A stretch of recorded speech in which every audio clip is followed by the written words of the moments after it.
December 17th, 1944. Winter seas roll cold and gray across the East China Sea. From the docks of Kure, a newly built warship pushes into the open water.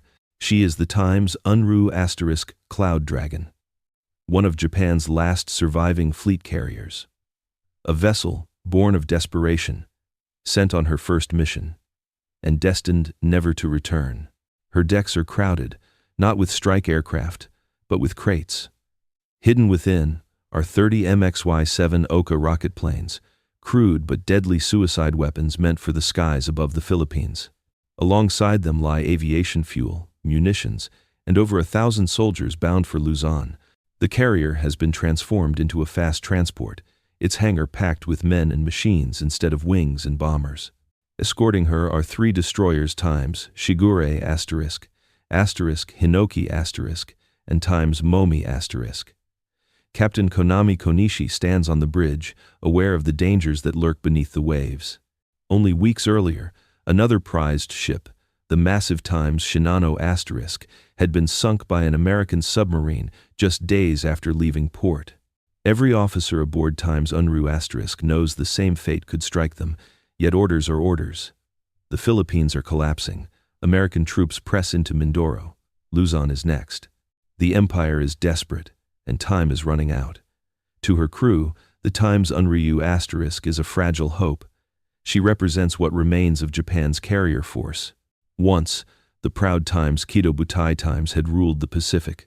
Names like times Akagi ***, Kaga ***, Zuikaku times echoed with triumph. Now most lie rusting beneath the sea. Unryu * sails as one of only 3 ships of her class completed before Japan's industry collapsed.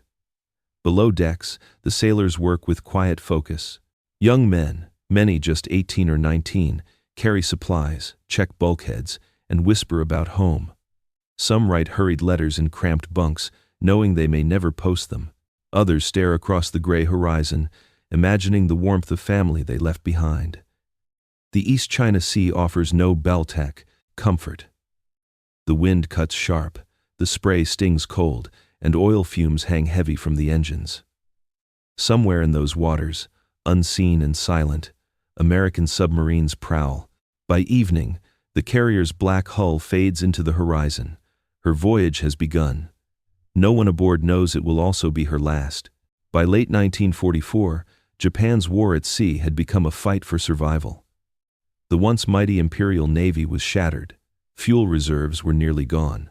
Air groups, once filled with elite pilots, now dwindled to scattered squadrons of barely trained men. The times Unryu * herself was proof of this desperation.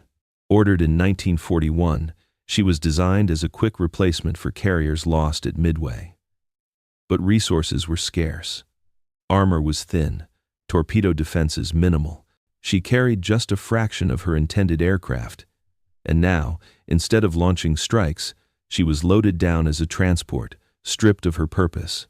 Admiral Jisaburo Ozawa, commander of Japan's carrier forces, had once raised his flag on times Unryu *. Now, even he admitted the carrier fleet was broken.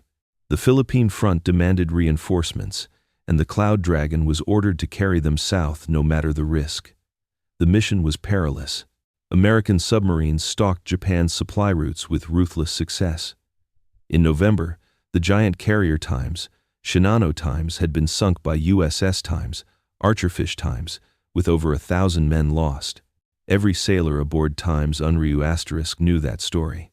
It haunted their thoughts as they scanned the gray horizon. Still, preparations continued. Damage control drills were repeated until exhaustion. Watertight doors were checked, rechecked, and sealed. The men whispered to each other as they tightened their life jackets, knowing survival in winter seas was slim. Some joked nervously, masking their fear. Others remained silent, clutching good luck charms from home. Captain Konishi stood calm on the bridge. His orders were clear: deliver men and weapons to Luzon. The war could not wait. He trusted his escorts, 3 destroyers circling close, sonar pings echoing through the depths. But he also knew the waters ahead were treacherous. American intelligence had already intercepted Japanese signals. Submarines had been deployed like wolves along the convoy routes. One of them, USS Redfish times SS 395, was patrolling in the East China Sea. Her crew, seasoned and hungry, waited in silence beneath the waves. On times Unryu*, the mood shifted as night fell on December 18th. The sea grew darker, the wind sharper. Men huddled in their bunks, the hum of engines echoing through steel walls. A few tried to sleep, but dreams came uneasy. Others sat awake, staring at photographs of wives and children tucked into their pockets. They did not know it yet, but the hunter had already caught their scent. December 19th, 1944. The East China Sea lay restless, waves rolling under a pale winter Sunday. At 4:30 inches the afternoon, USS Redfish finally found her prey. Through the periscope, Commander Louis D. McGregor saw her. A dark silhouette, massive against the horizon. An aircraft carrier, flanked by destroyers. A prize beyond measure. The order was given. Tubes were flooded. Torpedoes armed. The submarine turned silently into firing position. Aboard times Unryu*, there was no warning. The first strike came without sound, then a thunderclap.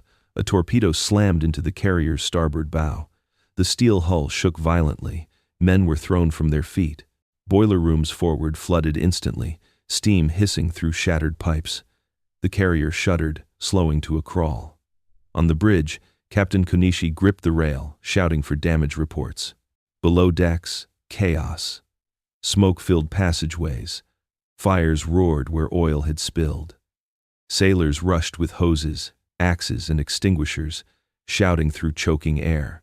Some never made it out, trapped behind twisted bulkheads as water poured in. Yet for a moment, hope flickered.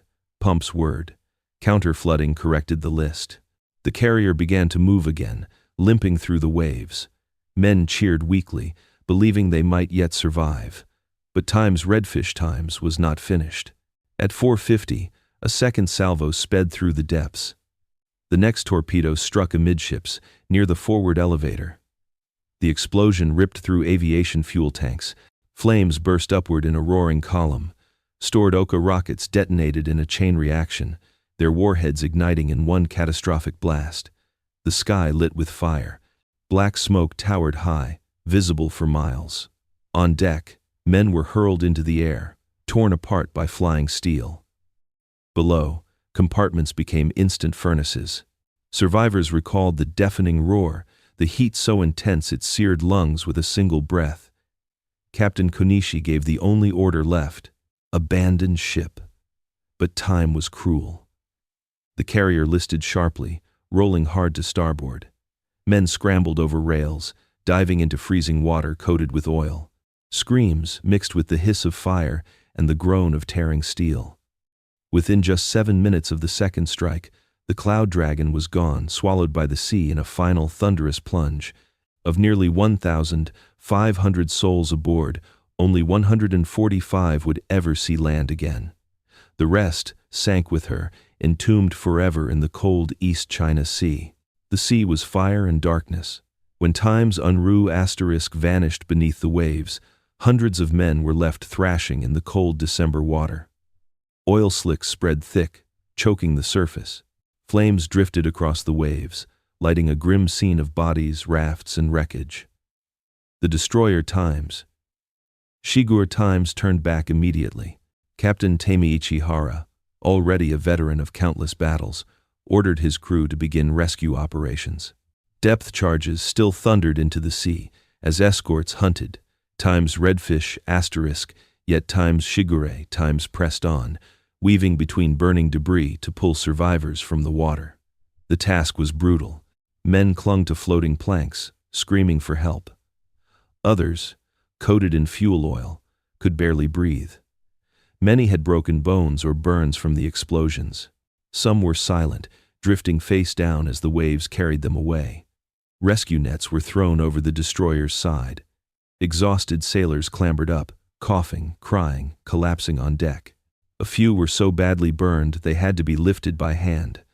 The smell of salt water mixed with fuel and seared flesh, a stench survivors would never forget. Only 145 men were saved. Over 1,200 never surfaced. Captain Kunishi, most of his officers, and nearly all of the embarked soldiers and airmen went down with their ship. For those who lived, the shock was unbearable. One survivor later wrote that the screams of his shipmates echoed in his ears long after the ocean grew silent. The destroyers turned for home, their decks crowded with the shivering remnants of Time's Unryu*'s crew. The voyage back was hushed, broken only by the low moans of the injured. On December 22nd, *Shigure Times docked at Kure. Survivors staggered ashore hollow-eyed, wrapped in blankets, some carried on stretchers. Within Japan's naval command, the news was devastating. In less than 1 month, 2 of the empire's newest and largest carriers, Times Shinano Times and Times Unryu*, had been destroyed by American submarines, both before they could ever launch a strike. The weapons Times Unryu* carried, the Ohka rockets meant for suicide attacks, sank with her. The reinforcements bound for Luzon were gone. The Philippines garrison would fight on without them, cut off and increasingly doomed. For the sailors who lived, survival carried its own weight. They had seen their friends vanish in an instant. They knew they had escaped only by chance, and they returned to a homeland bracing for its own destruction. The loss of Times Unryu* was more than the destruction of a single ship. It marked the end of an era. In 1941, Japan's carriers had brought war to Pearl Harbor. In 1942, they fought at Coral Sea and Midway, striking with power and precision.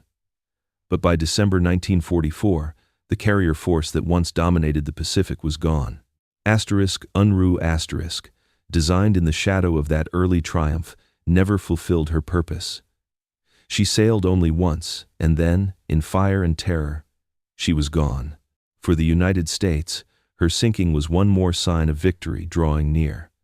A single submarine, hidden beneath the waves, had ended a warship that required thousands of men to build and crew. American sea power, flexible, relentless, and technologically superior, had reduced Japan's proud fleet to wreckage. For Japan, the tragedy cut deeper. The Times Unryu* had carried not only men, but hope that reinforcements might reach the Philippines, that Ohka weapons might change the tide, that the empire could still strike back. When she sank, that hope sank with her. The survivors never forgot. Many carried scars, both visible and hidden, for the rest of their lives. They remembered the shock of the explosions, the cries in the water, the desperate scramble onto Times Shigure's Times decks. They remembered the friends who did not return. In the decades that followed, the wreck of Times Unryu* lay silent in the East China Sea, her steel hull cradling the remains of more than 1,000 men. For their families, no grave could be visited, no headstone touched only the vast, restless ocean. Today, her story is little known outside of naval history circles, yet it speaks to the broader truth of the Pacific War, that technology and bravery, sacrifice and tragedy often collided in sudden, violent moments that determined the fate of nations. The Times Unryu*'s name meant cloud dragon.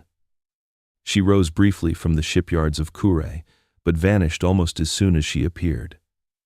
Her end reminds us that even mighty war machines are fragile when weighed against the relentless tide of history. And in that final descent beneath the waves, the cloud dragon carried with her not just steel and fire, but the last breath of Japan's carrier dream.